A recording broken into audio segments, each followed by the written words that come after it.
and gentlemen, it's that time. Ladies and gentlemen, it's that time. Time for Shirley Husar, the hip-hop Republican. To the hip, to the high. LA won't stop. How y'all doing? Big family. Rockin'. LA, baby. Detroit, New York, Chicago.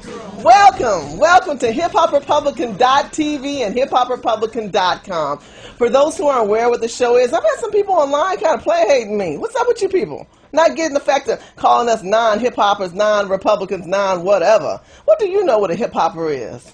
Hip-hoppers are innovators. Innovators that make changes through our country, through our time. That brought in a new style of music and revolutionary change of economic growth and capitalism and music industry. Fast forward in the hiphoprepublican.tv, we're doing the same thing.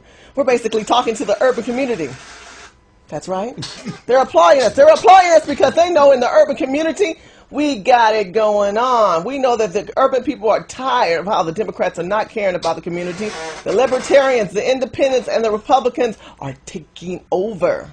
Hiphoprepublican.tv is that channel to watch, to be innovative, to be involved, and to bring change. My name is Shirley Husar, H-U-S-A-R, and you're watching hiphoprepublican.tv. Make sure you go to hiphoprepublican.com. Check out some of the new articles and blogs, the one about the oil spill and the controversies that are going across the country and the urban communities.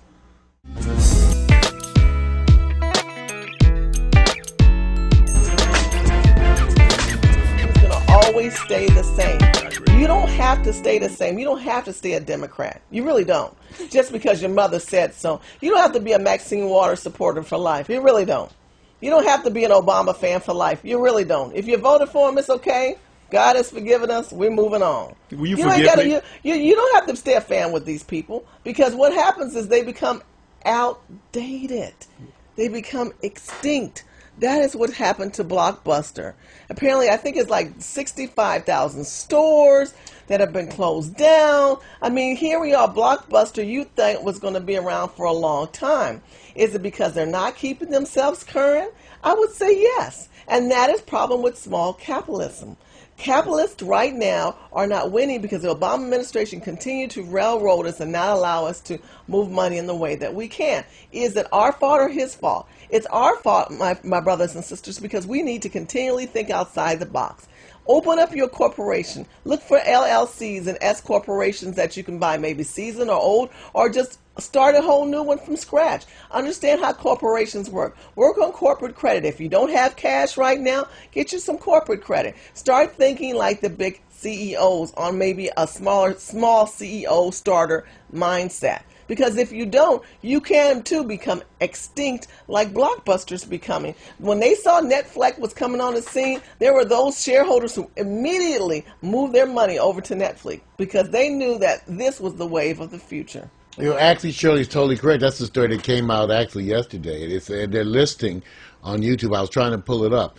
There's at least 10 major businesses that are being predicted to go extinct in 2011, and Blockbuster was one of the big ones. Who are the other ones that you see, Maura? I was trying, see, that's where your brain is the second thing to go. But you know what? But they were major, Shirley. They were all, I'm trying to think who, there was a bunch of, across different industries too, that are name brands. I'll try to find it while you're talking about it. Well, the name brand people, is it about the name of the product? Because so many times we think, well, I know that name. Everybody's a household name.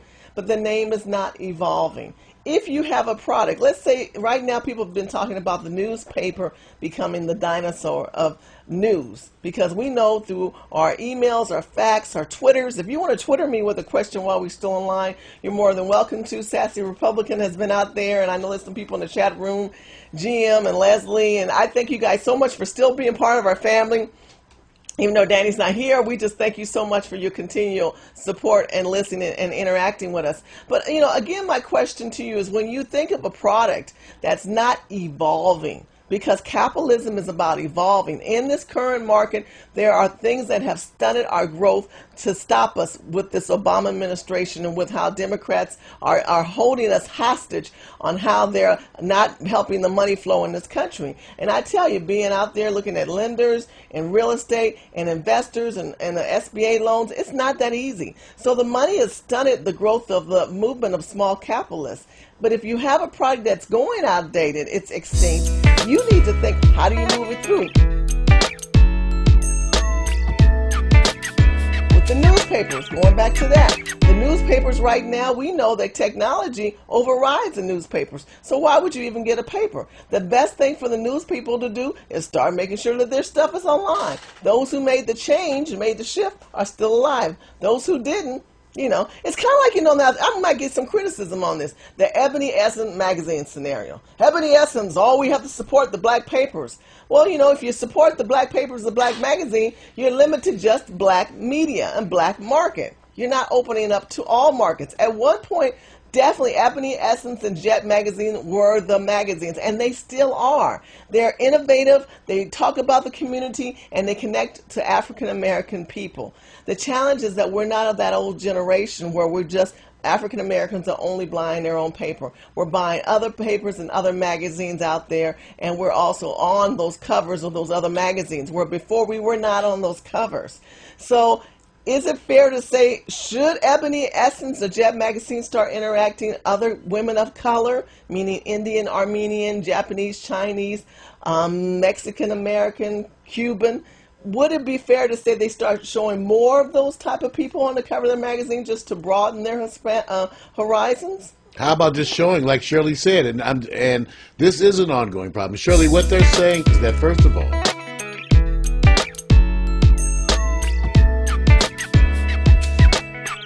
that many businesses are failing to recognize even the importance of developing an online presence.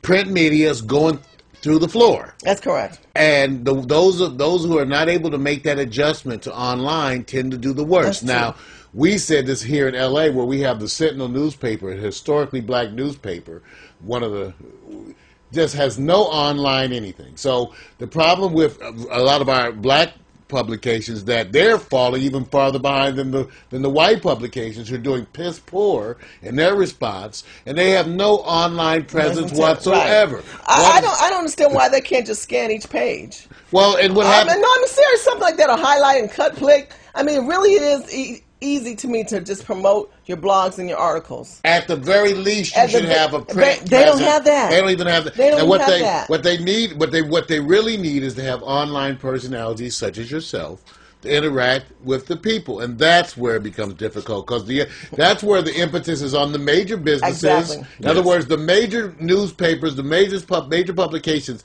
have to create engaging online content with engaging people, with engaging people, persons, people, living things. I agree. And the black media is still going, duh.